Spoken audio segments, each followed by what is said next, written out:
अस्सलाम वालेकुम स्टूडेंट्स, क्या हाल है आप सबके। उम्मीद करता हूँ आप सब खैरियत से होंगे। हमने 4 चैप्टर पढ़ लिए थे और उसके क्वेश्चन से भी कर लिए।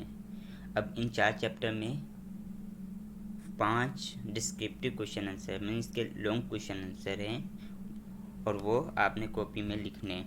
Question number 1, explain some ways in which one can guard against the fishing.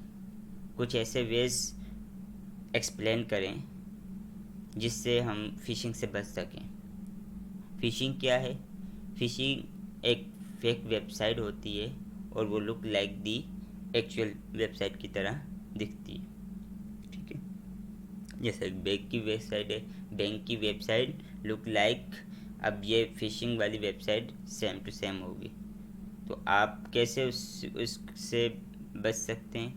पहले ये कि आप इंश्योर हो कि ये अथेंटिक वेबसाइट है।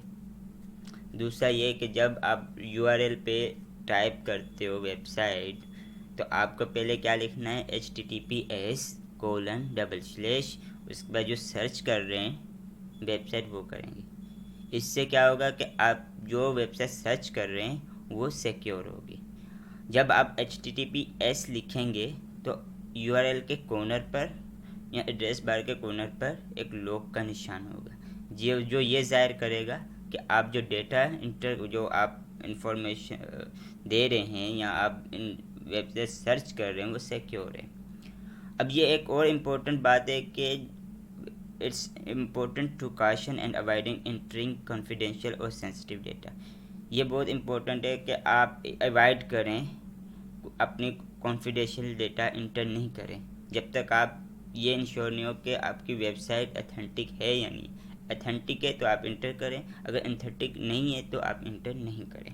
Question number 2, what kind of information would you expect to find in the database of a school. क्या information हो सकती है स्कूल के डेटाबेस में? स्कूल का डेटाबेस में क्या इंफॉर्मेशन हो सकती है? पहले ये कि इंफॉर्मेशन ऑफ स्टूडेंट्स और स्टाफ मेंबर्स की डेटा होगी डेटा ऑफ स्कूल में। अब स्टूडेंट की क्या डेटा हो सकती है? Name, roll number, address, results, details of fees paid.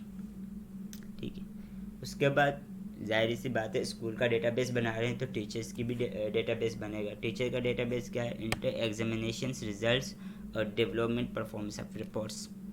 उसके बाद एडमिनिस्ट्रेटर जो सैलरी बनाते हैं और दूसरे काम करते हैं तो उसका भी डेटाबेस होता है। उसका डेटाबेस क्या होगा? वो किस लिए यूज़ करेगा? Calculate salaries of teachers and other employees of school. तो कैलकुलेट सैलरी ऑफ टीचर्स, इसके लिए डेटाबेस यूज़ करेगा और दूसरे एम्प्लॉयज़ के लिए, जो दूसरे एम्प्लॉयज़ की सैलरी कम करने के लिए भी यूज़ करता है। ठीक है, ये सब डेटा मिलकर स्कूल का डेटाबेस बनाते हैं। Question number 3, Adil has got a job network administrator. His son want to know what kind of work Adil does. How would you explain it to him? Adil के पास है एक नेटवर्क एडमिनिस्ट्रेटर की job. अब उसका बेटा चाहता है कि मेरे वालिद साहब क्या काम करते हैं, तो आप कैसे इसको एक्सप्लेन करेंगे? A network administrator is an important person in an organization. Network administrator ये बहुत इम्पोर्टेंट पर्सन होता है ऑर्गेनाइजेशन में, क्योंकि इसके बहुत सारी रिस्पॉन्सिबिलिटीज़ हैं। एक रिस्पॉन्सिबिलिटी ये है कि ये चेक करता है, इंश्योर करता है कि जो नेटवर्क प्रॉपरली काम कर रहा है। दूसरा ये चेक करता है कि सारे डिवाइसेस कनेक्टेड हैं नेटवर्क के साथ और जो डेटा फ्लो हो रही है वो smoothly across the all devices, सब डिवाइसेस में एक जैसी डेटा फ्लो हो रही है।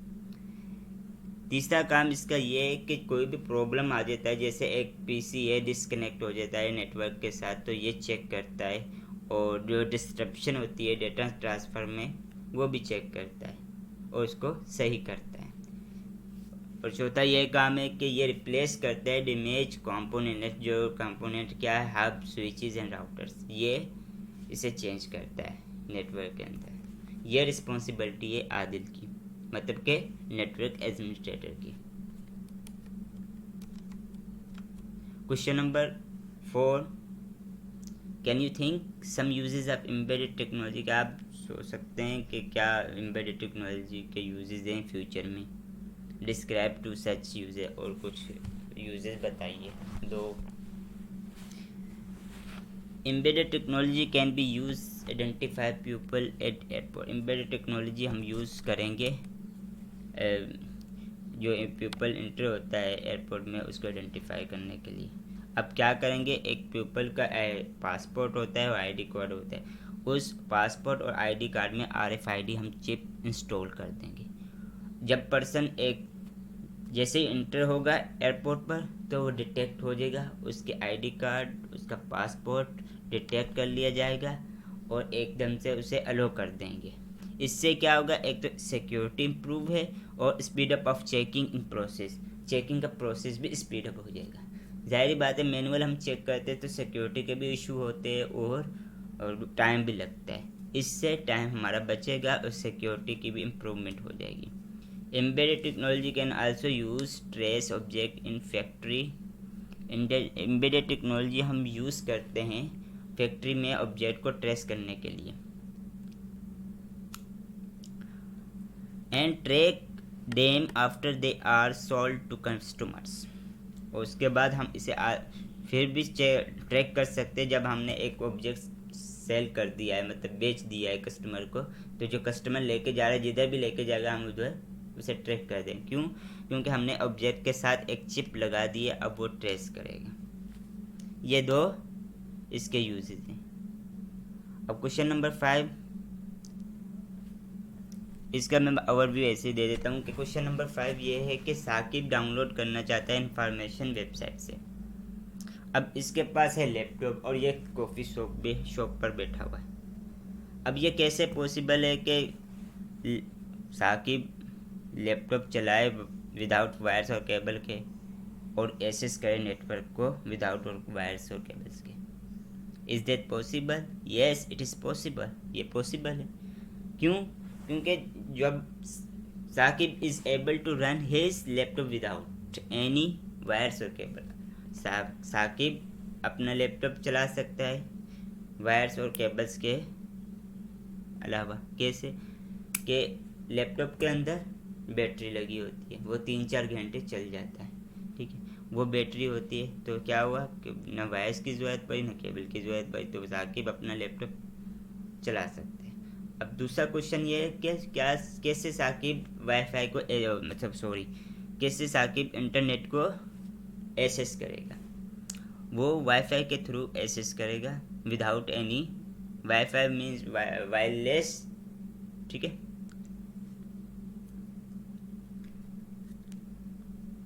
ये वायरलेस होते हैं तो वाईफाई के सिग्नल हवा में होते हैं, तो वो क्या करेगा,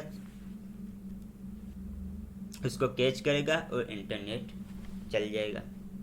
अब 2 क्वेश्चन हमारे आंसर उसके जवाब मिल गए कि भाई साकिब लैपटॉप को एक्सेस कर सकता है विदाउट एनी वायर्स और केबल्स और इंटरनेट भी चला सकता है विदाउट एनी केबल और वायर्स, ओके। और उसके बाद ये वहाँ से इंफॉर्मेशन डाउनलोड कर सकता है। Coffee shop has wireless access point. अच्छा, कॉफ़ी शॉप में वायरलेस एक्सेस पॉइंट क्या है? वायरलेस एक्सेस पॉइंट्स जैसे राउटर लगे हुए वो क्या प्रोवाइड करते हैं हमें? Wifi, okay. Thank you.